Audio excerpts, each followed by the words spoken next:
Big Footy Port Adelaide podcast is proudly sponsored by New Vision. My team, kinda power. I love the power. I love the power. Hi guys, and welcome to the Big Footy Port Adelaide podcast, a weekly show about all things Port Adelaide Footy Club. I'm your host, Macca 19, and joining me as co-host as always, we've got Fishing Rick. How are you, mate? Mate, I'm great. I've worked out the problem, Macca. What's the problem? I've called the Catholic Church, and I've ordered an exorcist, and they're coming down to the club this week to solve us our dilemma of possession or over possession, and hopefully they'll ridicule us of this issue, and before we know it, we'll be back to our more normal, longer, direct game plan. Good call. I never know where you're going with these intros, but I love it. It's great. And back on the podcast, we've got Tribey. How you going, guys? Good, good. Still shattered. Still shattered. Yeah. I don't know how long I'll last tonight. That's how devastated I am. Nice. All right. Well, let's get into our love and hate. One thing we loved, one thing we hated in and around Port Adelaide Footy Club this weekend. Rick, I'll start with you, buddy. Well, there's not much to probably love, really, Macca. So I'm going to go with the fact that we're still equal second on the ladder. So for all the doom and gloom that all us supporters are going through at the moment, and the woe is me, let's put it in perspective. We're still equal second, and it's going to be a tight, most likely five-way battle for the top four, but we're still in with a big shot, and we just need to straighten a few things out, and I'm still confident. Beauty. Good attitude. I like it. And your hate? Look, my hate's going to be this week. I'm going to go Westhoff, Jonas, Broadbent, and there's probably Kane Mitchell. There's a few boys that have just been underwhelming now for probably 3 or 4 weeks, especially like Ebert since the Sydney game, but I'd say probably all of those boys. They're obviously not doing it on purpose, but they're letting us down. And we need a consistent team effort. We can probably throw in Monfries and even Wingard to a lesser degree into that mix as well. So, I've probably rattled off close to 8 names of players. And, our team can't carry 8 players not operating at nearly peak, if not peak form. So that's my hate. I want those players to pick up their game to where they can deliver. Tribey, what about you, mate? Well, I'm going to go a different way, actually, because of all the doom and gloom and, what's the point? I may as well just rattle off exactly what Rick said. I'm going to say my love this week was actually David Myers of Essendon. I thought he starred as that big-bodied arc-to-arc intercept rebounder. He was strong, he was poised, he even snuck forward and kicked the goal. Yep. I mean, for a WA kid who's often talked about as a draft bust, and he's always the first one mentioned as being on the boat home to WA, he's really stood up, struggled with injuries, got over that last year. He's really kicking on. And he was just fantastic. It was exactly the sort of game we needed out of Broadbent, to be honest. Yep. That's a good call. He's turned into a very good player for the last 18 months. You think they picked him ahead of Dangerfield, they picked him ahead of Rioli, Lobie, Harry Taylor. I mean, he's copped a lot, and he's really coming good at about 24, 25, so he's coming into his prime. Yep. So he's still got that filthy mo going on too? Was that Hibbard or Hibbard, as the Victorians call him, or has he got a moustache as well? I thought it was Myers. I don't know, I get them confused. They probably all have. They're just robots at Essendon. One cheek just blends into another. Now. I'm sorry. Probably a side effect, I think. It could well be. Demoxenil. And your hate? My hate, Bomber Thompson and Paul Chapman, to keep the Essendon theme up. Just piss off, boys. Like, we haven't beaten a team either one of these guys worked at since that Cassisi does win it at Kardinia Park back in 2007. It's just really disappointing. It was an absolute masterclass by Bomber Thompson on Ken Hinkley, like an apprentice versus master thing, where Thompson kind of employed almost like a Clarko's cluster and completely choked us. Yep. And as for Chapman, I mean, he's entering Boomer Harvey territory, isn't he? I mean, he'll still be tormenting us in one way, shape, or form until he's 50, I reckon. Absolutely. So, a little bit of kind of backhanded positivity there. No, I like it. Well- My love this week is the locker room. I was lucky enough to get a ticket, thanks to our good friend Rick here, and had great fun again. It's such a great experience. We had Sean Hart in the rooms and Alipati Carlisle as well. It was good fun. Anyone that gets the chance to do it, I highly recommend it. It was fantastic. Well, I think the new sponsor, the Gutter Group's got a 4 up for grabs, so maybe the supporters should just keep an eye out for that and might be able to get some there. Definitely. And my hate, it's the lack of composure delivering the ball inside 50. We just have no composure in that final third of the ground at the moment, and it's incredibly frustrating. I'm not sure that our forward game style is working too much at the moment. We just seem to flood everyone out of the forward lines, very sort of Pagan's paddock style, and hope that our pace and fitness can sort of run teams off their feet as we bolt inside 50. But the problem is that I don't think we've actually got a fitness advantage anymore. With all the injuries that we've copped to our key players, I think we've been brought back down to the pack a little bit. We're not on a dry track anymore either. I mean, it's almost like the likes of Collingwood back in the late 90s and early 2000s when they'd have 5, 6, 7, 8 wins on the board by May, and then the heavy weather would start and they'd just fall off. I mean, that's what we're at risk of doing. That's it. And it's just mainly the delivery as well. I mean, the delivery was goddamn awful on Saturday night, just as it was against the Crows in the showdown and against Sydney as well.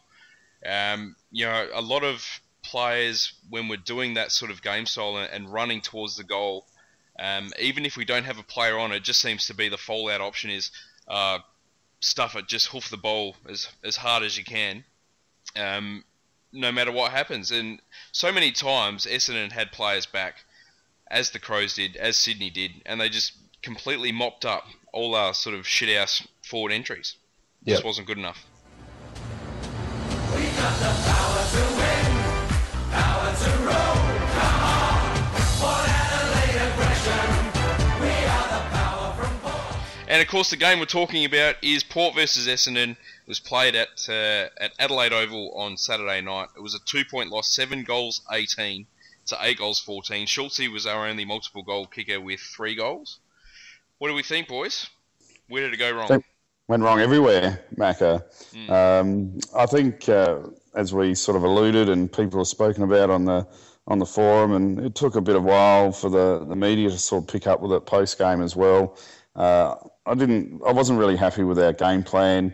We sort of kept the arrogance of going with our traditional game plan, which I don't think was really suitable to the conditions. No. Whereas Essendon seemed to play a bit more of a longer direct game plan, which obviously benefited them, especially in the first half.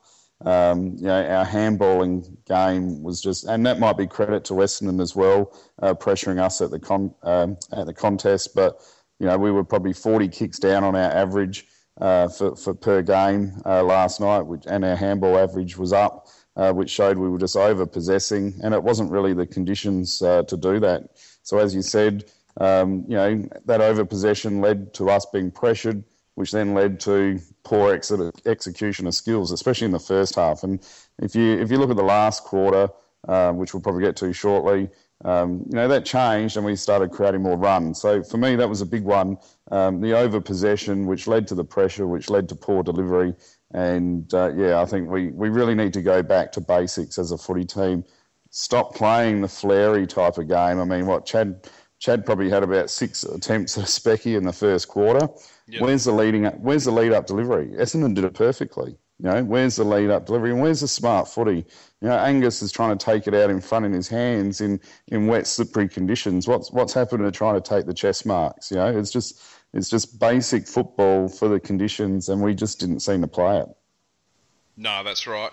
I guess the first question I've got is, there was a lot of conjecture on the boards about our selection this week, how we went in quite small. Tribey, I'll start with you with this one. Do you think that had an effect on the game? Oh, look, I don't want to sound like a Monday morning quarterback, but I'll say I'm a Thursday afternoon Nostradamus, because I was worried about this all week, in that we weren't dropping. We lost Trengove and Carlisle to injury. There's your two big defenders there, and to only bring in one tall who isn't even really a KPP in Cameron O'Shea, I just thought was flirting with our form, especially when Trengove, obviously, as we know, is our backup ruckman.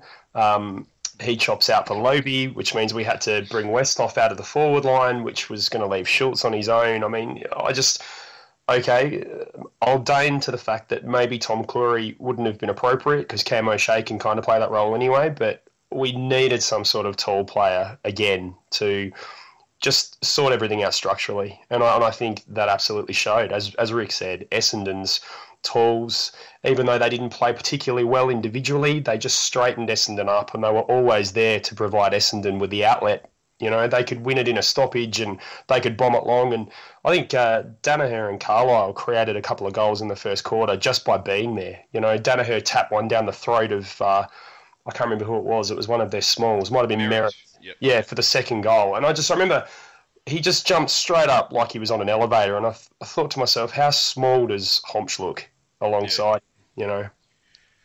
Just caused panic, and we had no answer. Yeah, I don't think the non-selection of tools hurt us overly much. I could see the need for the runners with our 6-day break to their 8-day break, and really, as you pointed out, you know, their tools, well, they had a little bit of impact. You know, they weren't the dominant force which really led them to victory. It was probably our smalls that were just ineffectual with their delivery, which was more so the problem. So I think we then need to look at the players that we're selecting. Are they capable of doing the roles that they're supposed to be doing? And if not, are there people in the background that can maybe do a better job than some of the people that are in there? And I think there's a strong case that we could probably consider some of the people that are being subs or in the seconds that could mount a strong argument to replace a couple of people that are underperforming in the senior side at this point in time. I just had horror flashbacks to the bad old days of the non-forward structure under Williams. You had Angus Monfries playing the role of Brett Ebert. You had Chad Wingard playing the role of Daniel Motlop, trying to take hangers on everybody's head. Yep. And you had Jay Schultz, a.k.a. Warren Treadray, just completely getting mugged every time we went in. And I don't know. It could be that I'm mentally scarred. It could be that I need to pay up with the psychiatrist. But for whatever reason, I just felt like we just kept banging our head against a brick wall and refused to adapt to the situation. Yeah, I can see what you're saying. I think we're really suffering from the loss of Redden this year, and to a lesser extent Renouf now as well. They were probably the two players that were physically ready to be that extra tall player that we needed. And so they're probably looking at the fact of, you know, we're better off having Monfries, Wingard, Gray, Schultz, Westhoff as our main forwards, more so than bringing in a Butcher or a Shaw who aren't ready and really denting their confidence. So I can probably see the argument for that, and I can also see what you're saying, Tribey, about that forward, because it irritates me too. I'd love another tall forward. And unfortunately, maybe, you know, Redden would have been that perfect foil, you know, the ruck forward combo. So we're probably just a year out of whack, and we're just going to have to be patient as supporters because, yeah, the last thing I want, especially Mason Shaw, is rushing him in, him getting monstered with his confidence, and which might set him back a couple of years. Perhaps. Or it could make him the man. He might have a breakout. He could have a breakout game, kick 5 goals, and you know, and never look back. But obviously, the coaches don't want to take that risk. I guess the question for me is that are we too far down the track this season to bring in a third tall forward with the forward structure that we want to try and play with, which is that fast outside running with the flight of the ball Pagans Paddock style? Are we going to be able to bring in a third tall forward and have them be effective? Have we reached critical mass? Do we need to fix this before the season gets away from us and we sit here just like we did in 05 or 01, lament the fact that if we just could have got that extra win or two, we could have been in the box seat?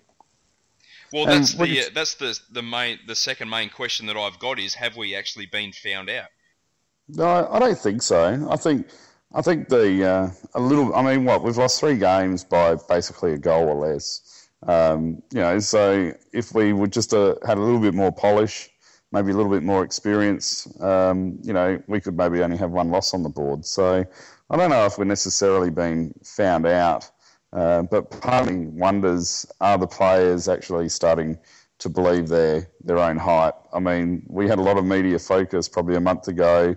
A lot of the media and experts were peeing out in our pockets, so to speak, and I feel like since then the boys have probably started to believe the hype a little bit, and really what had made us over the last year and a half is just a hard-working attitude and mentality and doing the basics right, which then led to the odd spectacular moment derived through doing the hard work.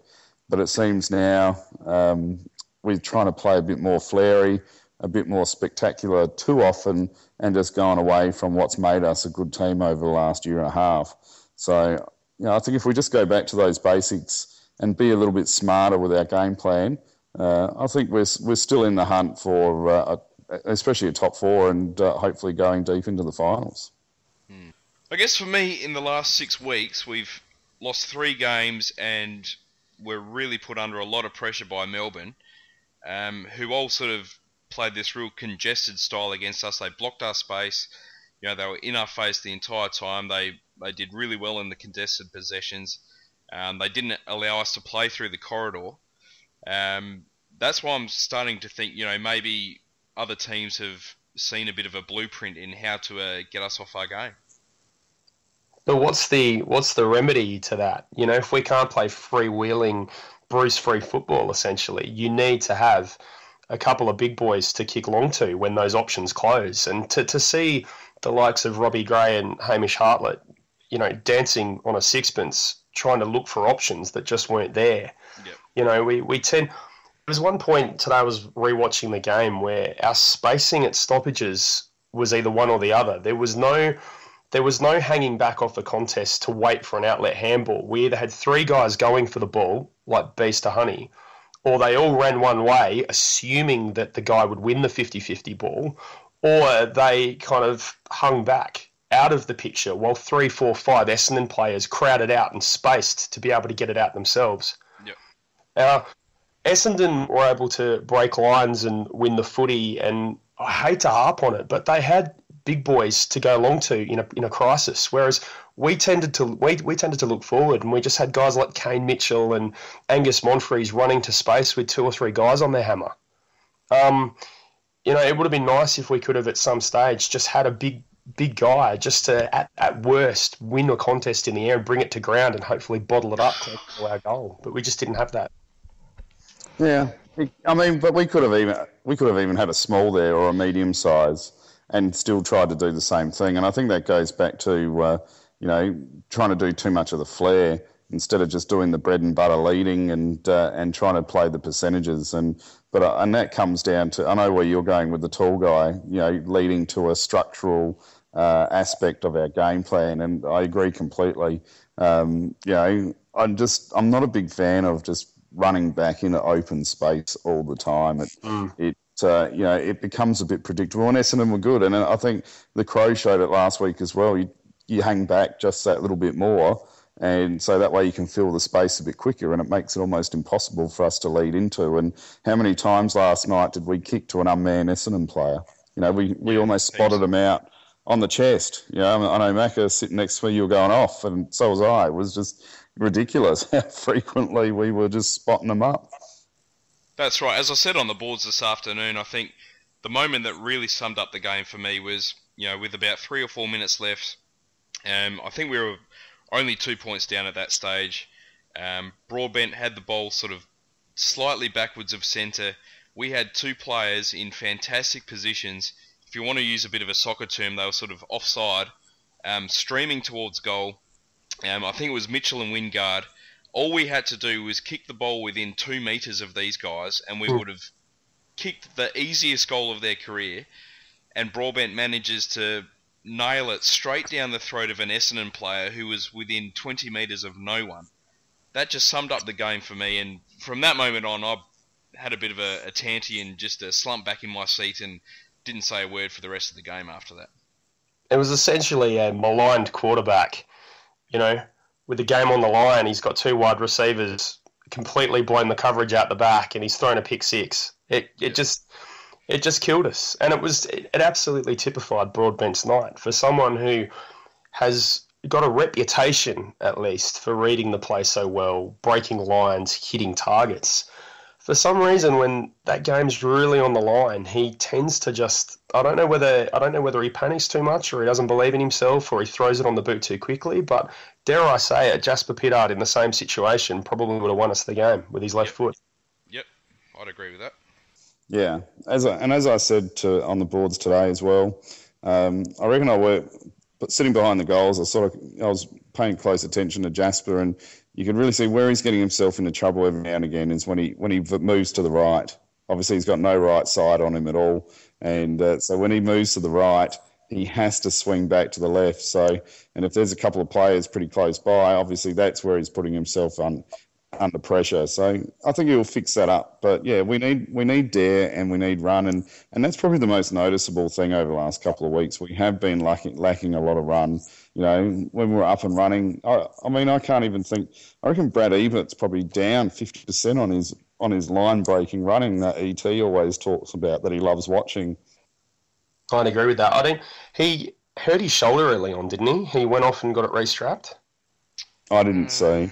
Early in the first quarter, I reckon he went to stick an arm tackle in Essendon's goal side, deep in Essendon's forward line, and I think he pinged it. And he went off and had his Guernsey off and was restrapped, and he already had strapping across his shoulder going around his torso. So I mean, not to make excuses, when you cross the white line, you're fit, but whether he's carrying some sort of shoulder issue which is preventing him from running as freely as he normally would, as silly as that sounds, I don't know. Well, I'll tell you what, he took probably the best overhead marks in our side out of anyone. So at least he had that going for him. His hands and marking were fantastic last night. But yeah, his running seems to be a little bit down. And I don't know. And I know a few people sort of agree with me here, but I'm still not convinced that they're telling the truth. I think they've got him on a loaded program at this point in time. It's the only natural thing I can think of. I don't know. I've said it on the boards the last couple of weeks. I'm starting to think that there's maybe 4 or 5 players that have started to believe their positive press a little bit. You know, talking about Monfries, Wingard, maybe Hartlett, Jonas. You know, all these guys that have had a lot of positive press. And ever since maybe that sort of Geelong and Fremantle stretch, they haven't really been the same. Mm. And especially Monfries. How have you seen Monfries this year? Because I'm going to tee off a little bit and be quite critical of him. I thought he had an absolutely brilliant season last year. Obviously, when we got him, he had a bit of a reputation as a diver, and someone that really sought out the free kicks. I didn't think I saw much of that at all last year. I thought he really knuckled down and tried to win the ball on his own accord quite a bit. But this year, all year, it almost seems like his first plan of attack is to try and win the free kick every single time he goes near the ball. And if he doesn't win the free kick, then he goes after the footy. Yeah, I'd agree with that. Am I being a little bit harsh there, or no? Are you seeing the same thing? The issue I had with Monfries was I thought he was playing fantastically well until he did his hamstring against North Melbourne. Yep. Now, since he's come back, I don't know whether he doesn't have trust in his leg or whatever, but I don't think he's running anywhere near as hard as he did. I don't think he's running anywhere as fast as he did. And you're right. I think he's now being sucked into these one-on-one contests where his first port of call is to try and dip back and get some sort of over the shoulder or push in the back. Yeah. And if it doesn't go his way, he goes into his shell. Yeah. I thought his first 3 games of the year were very good, but yeah, he hasn't been that great since he's come back from injury. I think the other turning point where we sort of missed it a little bit last night as well was Aaron Young. I reckon if they brought Aaron Young halfway on through the third instead of waiting for the 3/4 time break, that could have been maybe the difference between the win and the loss last night, because he was quite influential when he came on the ground. He needed to start, in my opinion. Well, he did need to start, absolutely. And he needs to have a full game this week. He deserves a full game. Maybe he's in the friend zone sort of equivalent of being so good as a sub that's where the coaches want to play. we can do a bit of name dropping here, Macca, and we were having a chat to John Casey, who called the Sturt Maggie's game, and I asked the question to him, was there any standout players in that game like that looked too good for the SANFL, and he was of the opinion, Aaron Young's probably been the player that he's seen, especially last week. That should be, playing AFL, and he just looks like an AFL player.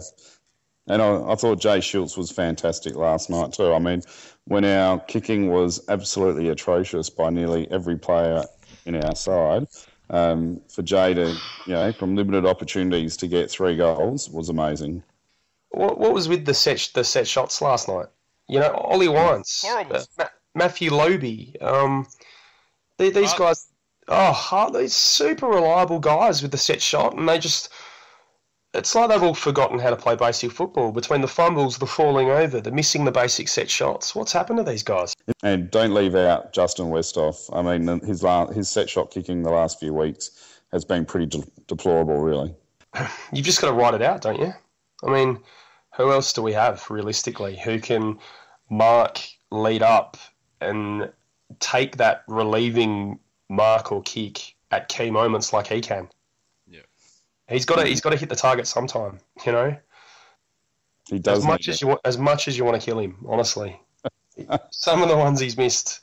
Well, it's just disappointing that it's always, as I've said a couple of times, it's always the clutch goals that we, it's that special time in the game when you think, God, we desperately need someone to take a big grab and kick a goal here, and we'll be right in it. We'll be back in front. Something like that. Bang, Westhoff takes a big mark, you little ripper, and then he shanks the kick. And the wind goes right out of the sails. The team, the crowd, everything. Yeah. And I've got to say, another thing I wanted to point out too, I thought Hamish Hartlett last night, he responded very, very strongly from a poor game last week. But in addition to that, it was probably one of the hardest games I've seen him play with his intensity going towards the ball. He was pushing in and willing himself at the bottom of the packs, trying to get the ball and try and stop it and nullify the opposition. And I was very impressed with his hardness last night. Now, Kane Mitchell, he's probably the most talked about player on our boards over the last month. How do we see his game, and how do we see his future? I'd say he's a polarising figure, absolutely, or even a Polaroidsing figure, given the way he keeps getting selected. Only kidding. Look, I mean, Macca, you've made some very good points about how, senior players have got to perform, and it's a bit unfair to make Kane Mitchell the whipping boy. But from my perspective, I think he's been given, for a fringe player, remember we got him on the rookie list, he's mature age, he's not 19 or 20, he's 24. He's got a Sandover medal and a best and fairest in his pocket from WA. I think he's been given as fair a run in the Port Adelaide side for an on-baller type that I can imagine from a fringe type player. Without wanting to get on a hobby horse, guys like Adam Thompson, Nick Lower, higher draft picks, Ben Newton, higher draft picks always seem to be on a hiding to nothing. The minute they have a quiet game, they find themselves back in the SANFL. And for whatever reason, Ken has taken a liking to Kane Mitchell, and he's just been given 4 to 5 weeks of football to try his best. And unfortunately, he's repeatedly coming up short. That miss where he got clear in the last quarter when we had all the momentum was absolutely unforgivable. And, as I said, he's a fringe player, and as far as the 35th or the 36th man on the list goes, he's probably better than most league-wide. But at what point do we not look in the kit bag of guys in the SANFL and go, right, you've had a fair run, you probably haven't cut the mustard, and it's time for someone else? I agree with that, Tribey. To be honest, I don't think he's doing enough to command his place in the side. I was very critical of that incident with the Sydney game, but, I could see the reasons why they kept him on after that, but he's not doing enough. I think he had, for a key midfielder, 11 possessions last night, and like you pointed out, missed some really influential moments in the game, which does break your momentum as a team. And, look, I'd be hoping that some other boys probably get an opportunity this week coming up against Richmond and Melbourne, saying that, they might fall in love with the lure of maybe playing Kane one more time on that fast and hard track at Etihad.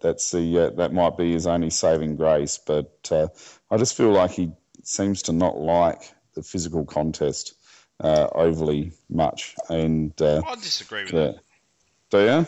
Yeah, I don't know. Because he's pretty much in our top 3 tacklers. I think he's someone who's. I think that's why they love him. The coaching staff. Yeah, I think they love his defensive ability. You can tackle, but still not like the physical contest.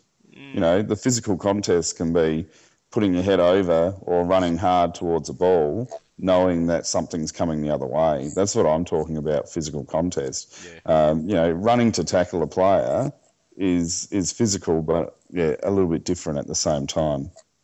There's another player that's sort of a bit unlucky with injury that would be really handy now, maybe Andrew Moore. Yes, absolutely. Definitely. I think he's a Monty to be in the side if he was fit. If he was fit all year, he would have played most of the season, in my opinion. Hopefully he comes back fit and firing very soon. Yeah.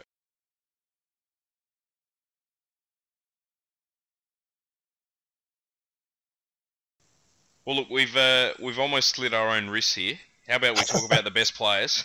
Talk about a few positives, because there were a few players that did play very, very well. Yeah, obviously, 4th and 5th best, throw a blanket over them. I thought O'Shea and Pittard. As we said earlier, I mean, they stood up to the aerial assault and really tried to get us going. O'Shea in particular looked... There was a spoil early in the first quarter where he absolutely sprinted back with a flight and killed the contest. And I thought, wow, that's probably something we've lacked all year from him, and that's what he made his name to do late last year. Yep. Pittard the same.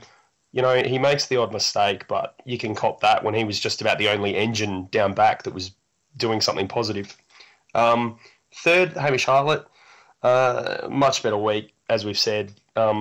Clearly needed the week back to freshen up, and 8 clearances I think he had. Where would we be without him? Schultz, I had a second best. I mean, even though he only had, I love my key forwards, even though he only had, 7 or 8 touches, he was ridiculously efficient, and if he wasn't on the field in that first half, we would have been a duck egg to half time, which if you'd told me that a couple of weeks ago, I would have called you a liar and then probably triggered a fist fight. And first best, I'll go Robbie Gray. He's held to a ridiculous standard, and I actually saw some people criticising him after the game last night, which I just thought was insane. He, again, was an absolute shining light in the middle. He's got so much vision and ability inside. And as I made this comparison 4 or 5 years ago, but if he had a yard or 2 more pace, he would be held in the exact same esteem as Gary Ablett. He is just that good. And had it all come together, the win would largely be as a result of his efforts in the middle. Yeah, can't disagree with that at all, mate. The only problem with Robbie Gray is we can't clone him and have another one of him in the forward line, because we seem to lack a little bit when we don't have him in the forward line. Yeah, it's getting Gold Coast-esque. If we don't have him in a particular area, we actually visibly look 10 or 15% down. That's how good he's been. That's exactly right. Yeah, well, look, I actually had Jasper right up there.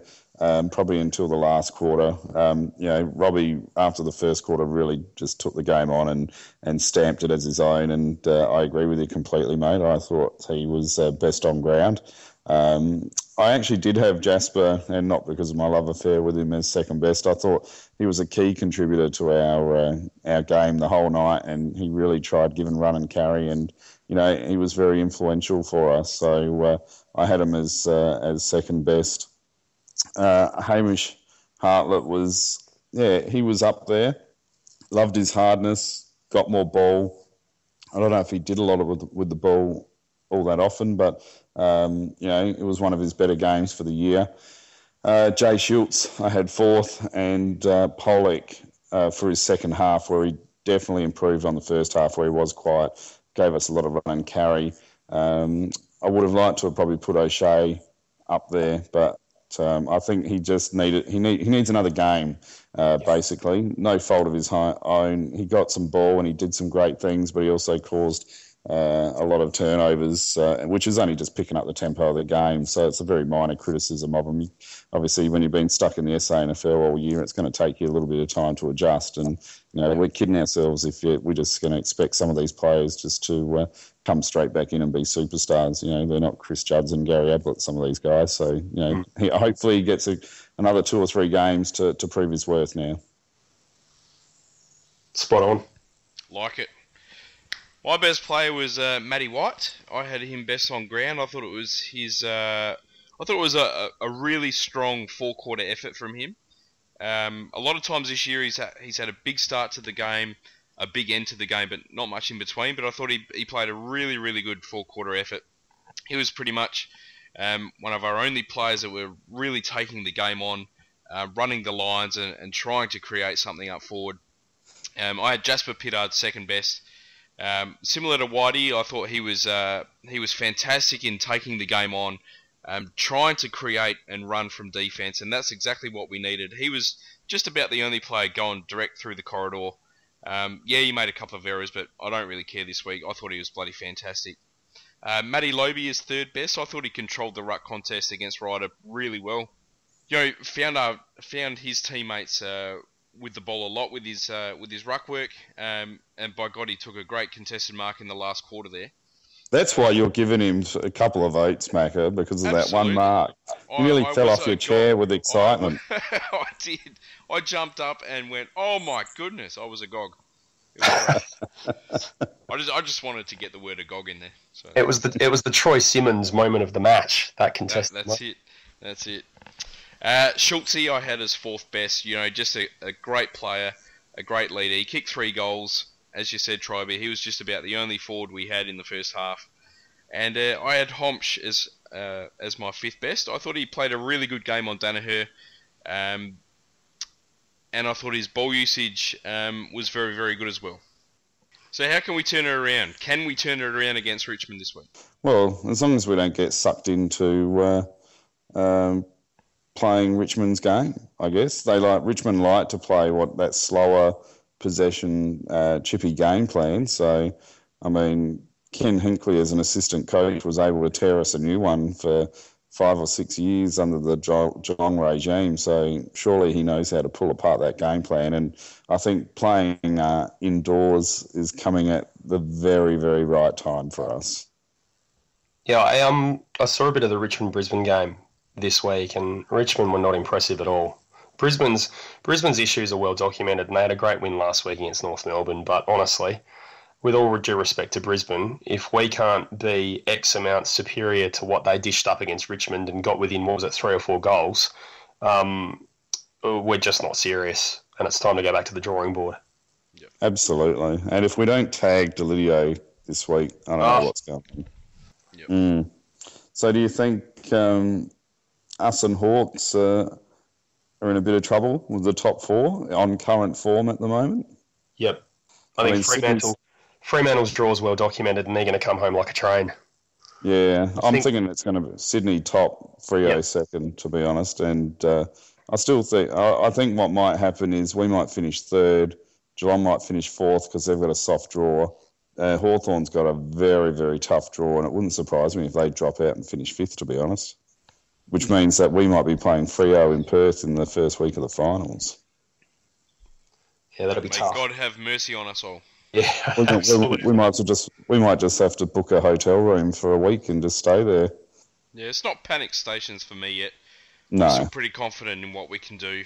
It's just a matter of putting it all together. Well, where are we going, just quickly, before we go? Our forward line, obviously, is a bit of an issue. Our 12 key position forwards. Do we have the forward stock? Do we need to look at really trying to trade aggressively this year to try and get a star forward? Is that really where our area of concern is? Lycett's the man, isn't he? While we wait for whatever's going on with Redden, because I don't think we should count our chickens there, because he's been permanently injured for the best part of 3 years, hasn't he? Yeah, so failing Redden coming back to any level of fitness and ability, then Lycett is the obvious choice, either as that ruck forward or just the big boy who you plonk up forward, as West Coast are doing. So I don't see the likes of Tom Hawkins or, any of these type of marquee forwards as any sort of reality, either in free agency or via trade. So, yeah, I wouldn't see Hawkins definitely being possible. Do we look at maybe one of the younger forwards that's been in the system 1, 2 or 3 years, trying to grab one of those? Do we look at paying top dollar to try and bring someone over?